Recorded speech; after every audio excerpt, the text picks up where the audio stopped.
আল্লামা সাইদ হুজুরকে মানুষ এত কেন ভালোবেসেছে? তার চেহারা থেকে সুরত থেকে ভালোবাসে নাই।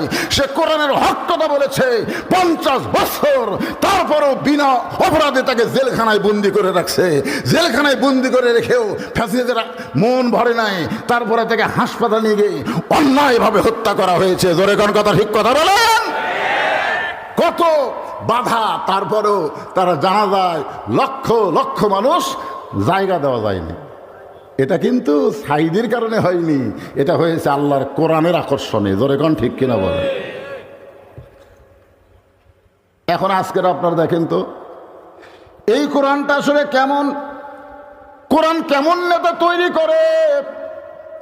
অর্ধ পৃথিবীর খলিফা হযরত ওমর জুমার দিনে মসজিদে দাঁড়িয়ে খুতবা দিচ্ছেন। দেখেন আল্লাহর কোরআন কেমন নেতা তৈরি করে।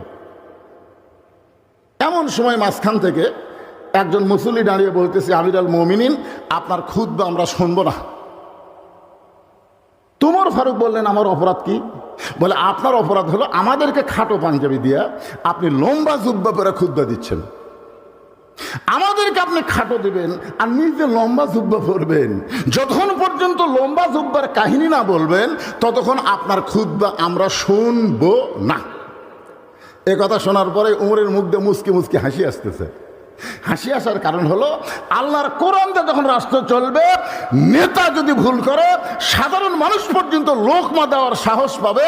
আর মানুষের আইন দিয়ে যখন রাষ্ট্র চলবে, এমপি মঞ্চে যদি যা ইচ্ছা বলে, সাধারণ একটা মানুষ কালাই বলেছিল যে আমরা বক্তার ওয়াজ শুনতে এসেছি, আপনার ভাষণ শুনতে আসি নাই, সঙ্গে সঙ্গে তাকে গ্রেফতার করে তাকে এমন নির্যাতন করেছে। এটা হলো মানুষের আইন। জোরে কোন কথা।